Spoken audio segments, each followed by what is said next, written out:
That was a little tiny sample from the amazing Queen Herbie, her song Thank Goddess. She is someone I love very much. I played less than 10 seconds, so I'm not invading, I think, any of her rights, but I also want to say she's amazing. She's a very much a follower and a student of the laws of attraction and Abraham Hicks Bashar, a big person interested in manifestation in a big way. A lot of her music, if people aren't listening to the lyrics, they might assume certain things, but oh my gosh, the lyrics are amazing. If you're interested in somebody that can help pop you into that vortex and get you sort of into a headspace that's useful to you, manifestationally speaking, she's your girl, man. Okay, so we are going to talk about the love story of Persephone and Hades. The reason is, just like on Christmas, how people gather together and read the day before Christmas, or on Halloween people tell spooky stories. On Valentine's Day they talk about two different things, right? They talk about romantic, goofy, be my Valentine, Charlie Brown type stuff, and then they also talk about like the religious holiday, St. Valentine, um, all of that wonderful stuff. So on Mabon, pretty much all the time, people tell the story about the love between Persephone and Hades because their love story in lore basically is an explanation for the beginning of Mabon, the beginning of autumn, the start of the harvest, because through the story, the way things went down, so to speak, it was something that wound up causing the first harvest, the first time when spring and summer stopped and things had to be harvested, but nothing else was growing. And there are big reasons for that. So Mr. Joe Black is here. He's here to just sort of hang out. He knows so much about history, and if you ever want to engage him in a conversation about history, lore, literature, please feel free to do it. We're trying to make this video pretty succinct and tell this lovely story pretty quickly. So because he's so smart, I might actually not let him talk too much because he could probably do a PhD on this kind of stuff, and we don't have that many minutes. However, here he is. He's cosplaying as Hades. Hi, Hades. Hello. I like your beard, and I like your colors. Yes, I had a very good stylist. Oh, you did. You must have been telling everyone. Feels like you've said that before. So, Persephone and Hades, they come from the Greek lore system, right? The Greek ways of storytelling, and Hades. All of these people are gods and goddesses. First of all, Hades is Zeus's kin. They refer to them as brothers. They're gods, so they're really not the same bloodline. Especially in this system, like they might not even have the same parents in order to be considered brothers, especially early on. So, but Zeus is sort of the head honcho, and he assigns his brother Hades, he and other, kindred male gods, somehow finagle it so that Hades becomes the god of the underworld. Now, in some ways, I'm sure, and even in the storytelling, Hades isn't thrilled by that. However, in other ways, he is an incredibly hard worker. He's pretty committed to his situation there. He almost like borders on workaholic. There are reasons sometimes I think in the stories because sometimes he's sort of locked there, but there are plenty of times he could leave and he chooses to stay. I think he sort of takes his job in that system seriously, whereas a lot of the other gods were running around partying and hooking up with the ladies and starting wars over whole love affairs and that kind of stuff. So, um, one of Zeus's many ladies, her name is Demeter, and she, at the time, was sort of considered the goddess of agriculture, right? Sometimes people say harvest now, which is not quite accurate, right? She was goddess of grains and wheat, veggies, all things flowers, all things springtime, summertime, blossoming, things that are juicy to eat, things that are growing from the ground that feed everybody. And so she's a nature goddess, and she has a beautiful daughter named Persephone. Now, she actually sometimes Persephone goes by other names. She changes names when her circumstances change in the lore, but for the sake of whatever, Persephone is her daughter. And she's basically just like her mother. She's a nature goddess. She is everything blossoming and fertile. She becomes the goddess of spring, basically, and and follows in her mother's footsteps, right? Until one day she's out and about, you know, fertilizing the land, and Hades sees her for the first time and is like, "Oh, I love that. That person I am immediately drawn to, or that goddess I'm immediately drawn to. Yeah, I want to be with that lady over there." And so he sort of makes a mistake, right? He consults Zeus and says, "Hey man, how would you handle this? How do you handle approaching a lady you like?" Well, Zeus kidnapped ladies he liked and did a lot of things that weren't certainly by any standards ever consensual. And it's not really that funny. He just is the worst guy to ask for advice in regards to how to get the girl. The girl is also a relative of Zeus. I don't think we need to complicate it too much, but Hades is in love with Persephone. Zeus advises him to basically set a trap and snatch her up and take her to the underworld. And I don't know why Hades, but you listened to him.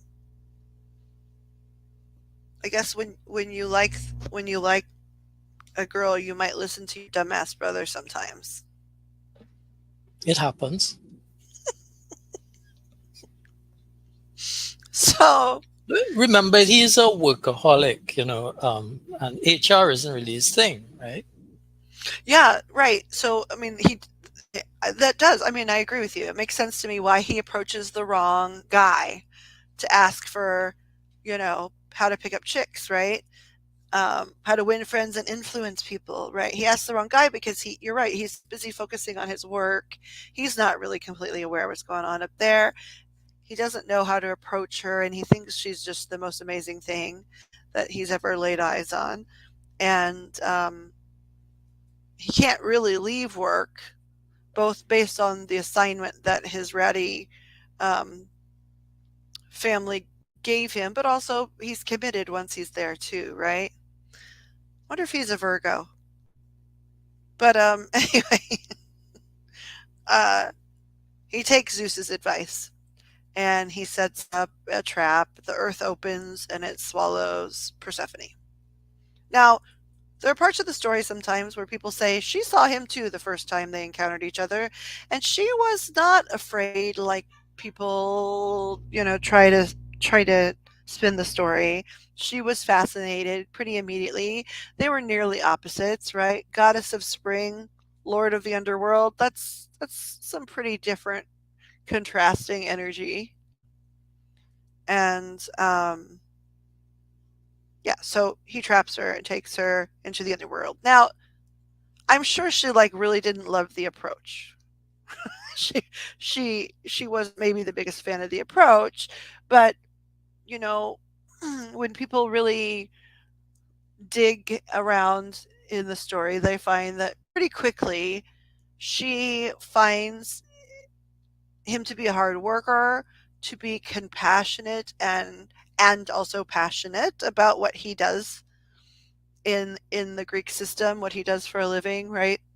And she's also very, very intrigued about, this shadowy land, right?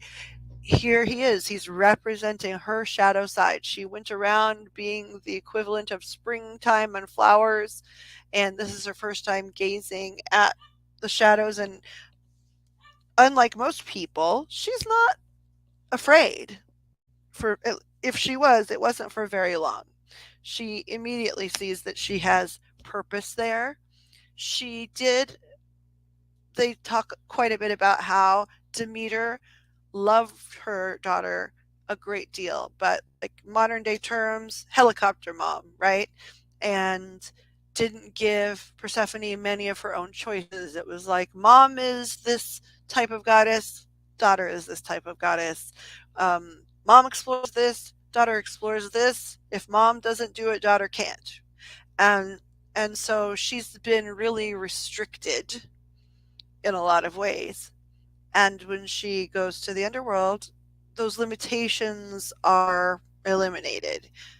He, in spite of what a lot of times happened, right, with these Greek couples in the lore, right, and they he immediately gives her a lot of autonomy. He notices her strengths and assigns her work in the area of her strengths.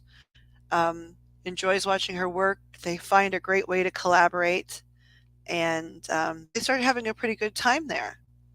Demeter, on the other hand, is throwing an ever loving fit up on the Earth's surface.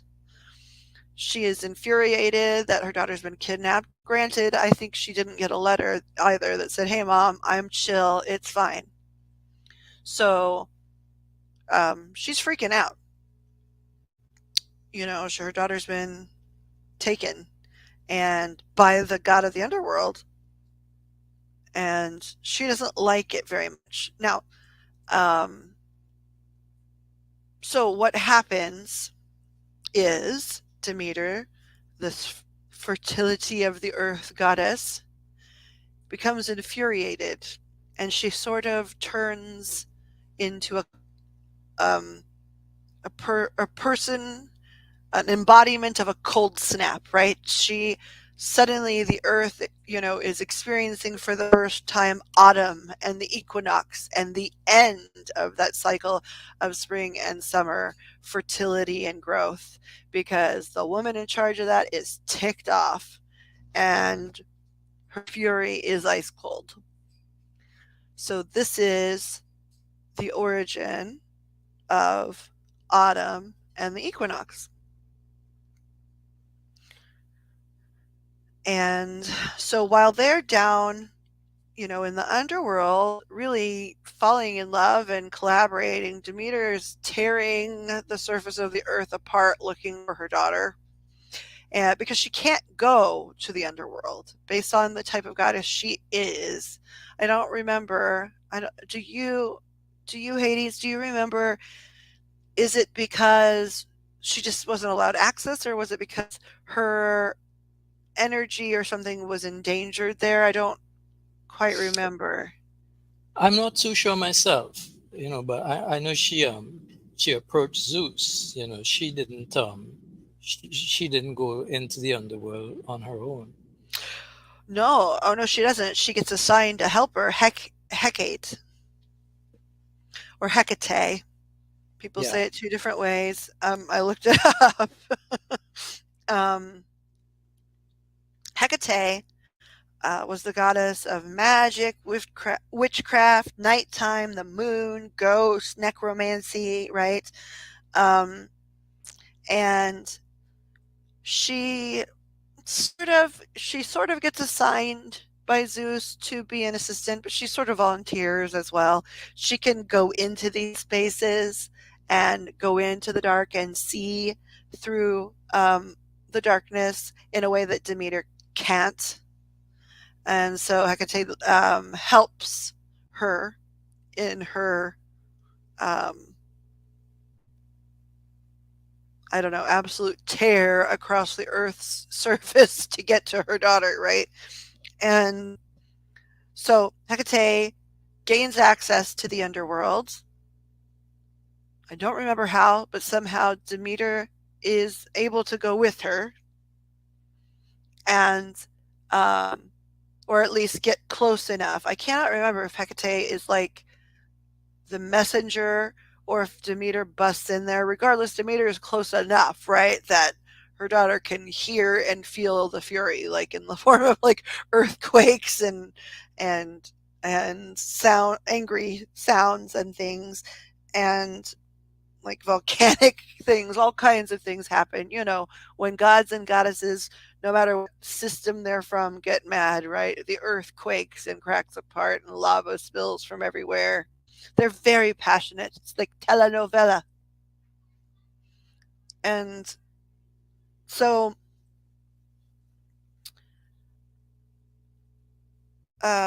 Hecate goes down, and I think they were expecting Persephone to be like, "Oh, my heroes, thank you so much. You've rescued me."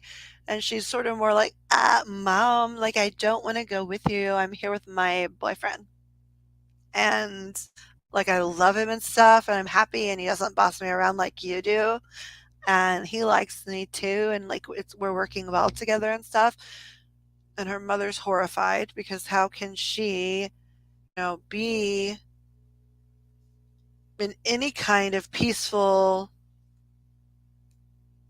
mood, right, as she's sitting there next to Hades, in the underworld, this beautiful, beautiful daughter of hers,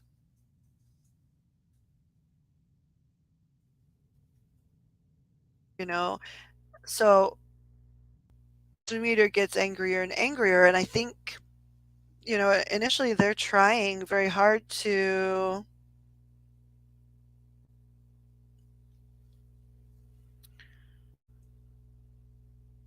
explain their love and affection and that everyone's okay, and this is just not acceptable. This is not an acceptable reply to Mama.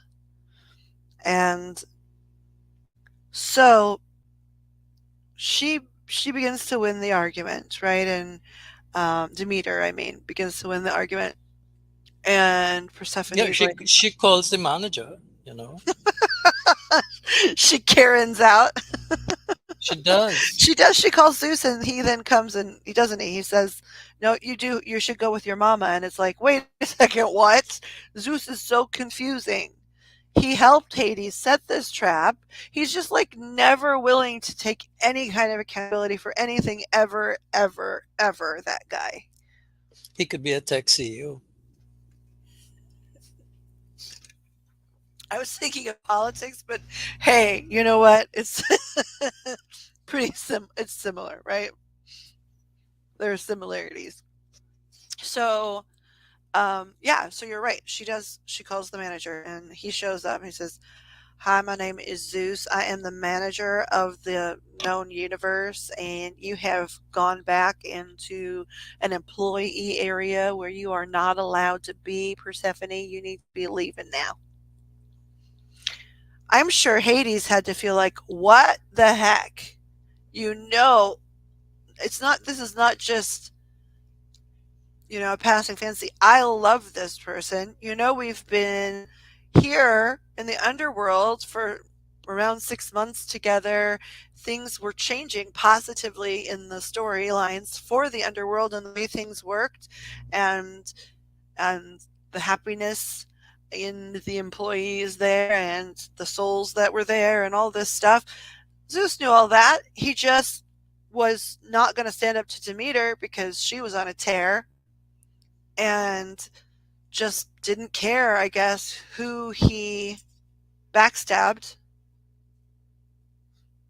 or really didn't ever seem to make a consistent decision ever, ever, ever. Never about decisions about, being in charge, never about any of his ladies, very rarely about any of his children. Like, confusing.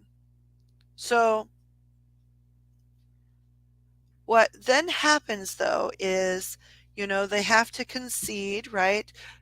Persephone and Hades have to concede and be like, okay, well, Zeus said, you gotta go, right? But before before she leaves, Hades, is he offers his lady love Persephone a pomegranate, and more importantly, the seeds of the pomegranates. Now, in um, not just the Greek mythology system, but in the areas of the world that were using this mythology system to explain a lot of what was going on, pomegranate seeds held a lot of great meaning. Right? They were representative of fertility. They were representative of marriage. The seeds were something that bonded two people in marriage forever, right? So if there was an exchange of seeds, they would always be returning back to one another. It was just sort of law. It just was. And even Zeus couldn't do much about that. Now, I'm not really sure if the story goes that they just, Demeter and Zeus and Hecate, weren't paying much attention, and he sort of slipped her the pomegranate, or if he gave it to her and they really didn't understand the significance. I'm not clear on that. Well, they have different versions, and Yeah, so different versions would tell you different different things, things. depending. Yeah, including like how many pomegranate seeds she consumed, and Yeah. so on. Now, I mean, I know like they do disagree a lot on that. However, I will say the people these days, that the people that regularly celebrate Mabon to this day, insist that at least in the version they subscribe to, it is 6 seeds. Yeah, Um, that's essential for a lot of different reasons, right? The numerology is right. There's a lot of reasons, but the number one is there are 12 months already in the calendar year. And while Hades doesn't disagree that his beloved should be able to spend some time with her family on the surface, she is a spring goddess. She should be able to enjoy that part of herself. He really doesn't struggle with that. He just struggles with the concept of her never returning to, be with her love. So he gives her these 6, in the version everybody that I know subscribes to, gives her these 6 pomegranate seeds, right? Therefore, sort of binding her to him 6 months out of every calendar year. So she can go above, be the beautiful goddess of spring, all through what we now would refer to as the spring and summer months, spend time with her family, and then, according to basically this pact that has been made through fruit, the pact of fruit, she returns to spend what are now the autumn and winter months with her beloved in the underworld. And so, in this way, she was one of the very first sort of goddesses that really explored both sides of herself, her whole self, her personality, her psyche, all of those things. And she's also very unafraid of those things. She's delighted to be with her mother above, making butterflies and making flowering trees bloom for half of the year. But she's equally delighted to be in the underworld working alongside, her husband. And she really, in a lot of the stories, she expected the underworld to be like a land of death. And what she finds is it's more a land of rebirth. And it's even more fitting that he was drawn to her and that she was the one that wound up coming to live there with him a large portion of the time, because she brought even more of that energy. She brought more of that renewal, um, brought more of that this isn't an ending, this is a beginning of something else type energy to the underworld. And it changed some things for the better for the souls there, for the people that worked there, for their beautiful, beautiful three-headed dog. So, they stayed happy in their union. They had a puppy. Well, three puppies? I don't know. It has four legs but three heads, so I don't know. Um, but anyway, their love and then um, the way they got together created basically autumn for the first time. The day it happened, that's what lands as the autumnal equinox. Now, Demeter still wasn't real happy when daughter got back at the idea of daughter going back to the underworld 6 months after that. There was a lot of stir created after that point for a while. However, through the stories, eventually she chills out at least a little bit. Like, she's sort of on the warpath for a little while, and then she sort of realizes, like a lot of things that Demeter goes on to tell people around them, to tell the gods and goddesses around them, and the Titans and everybody, is that her daughter has been trapped, that she's been tricked into being in the underworld, that this poor, poor girl has to go down there 6 months of the year and live in this prison. And so that is, the word she spreads throughout, the Parthenon, I guess. I guess her Facebook status updates were not complimentary. Yeah, and she's trying really hard, and the whole time her daughter's like, no, it's not like that at all. I love him. It's not that bad. We're really delighted. We're changing the underworld, and also in understanding the underworld, when I come here to do my spring and summer set, I understand a lot more about what I can do up here as well. For the changing things for the plants, I understand that sometimes there does need to be little mini versions of death, right? In order to make life flourish more, right? So she learns a lot from both sides of herself. She's very accepting of both sides of herself, and so they tell this love story namely for that reason, to encourage people to not be fearful of their shadow work entering into this time of year. The girl that invented shadow work, that had never heard of it before, that saw it as the complete opposite of what she'd ever experienced, she wasn't afraid and she wasn't ashamed, and she loved both parts of herself, and she had a great amount of purpose in both places that she stayed throughout the year and in both jobs she had. She loved, loved, loved her mother and loved being with her, and she loved, loved, loved her husband and loved being with him, and she was never ever ashamed of that.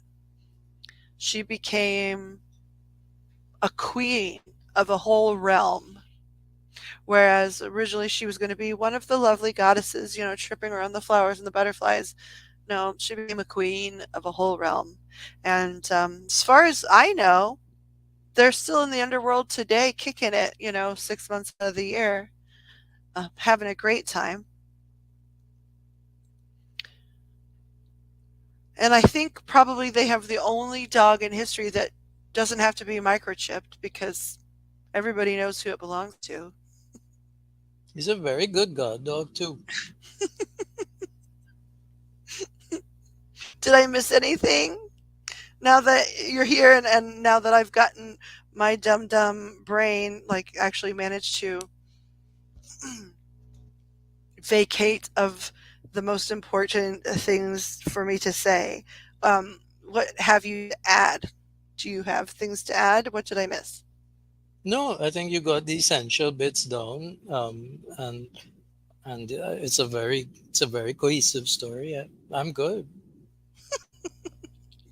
You know, he's kind.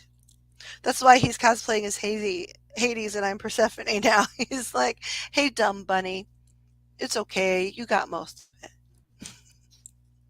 Neither you nor Persephone are dumb bunnies, so no. Well, I know it's hard sometimes to sit here when I run my mouth because you have such a wonderful perspective on everything and a lot of knowledge about, well, everything. You're so well read. And so I know sometimes it's hard to listen to my version of things, but I appreciate your help and your patience with that. It was quite enjoyable. And I love you like Persephone loves Hades. Biatch. Good, have some pomegranate. So that, boys and girls, is the story of Persephone and Hades and why their love is an important love to talk about on Mabon. Everyone gathers around, and instead of their hot cocoa, they have their cider and their fuzzy blanket. Probably the girls that both mock and love the pumpkin spice lattes have their PSL, and they gather around and they hear this beautiful love story, and they think, gosh, if she wasn't afraid, then what am I so worried about? I can march bravely into both winter, the season, and winter, the metaphoric phase of my life wherein I need to examine some of the colder, darker things about myself. But I just know at the end of it all, just like Persephone, every one of you will be building a snowman.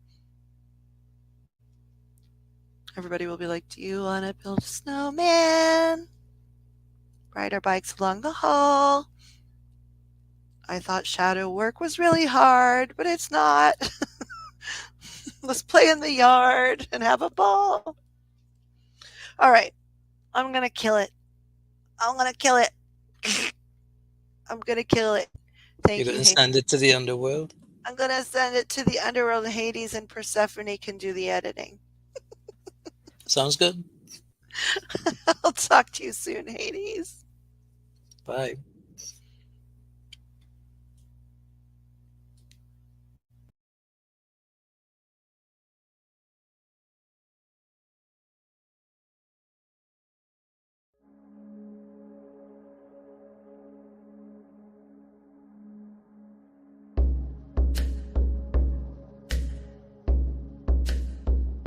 So much beauty and bounty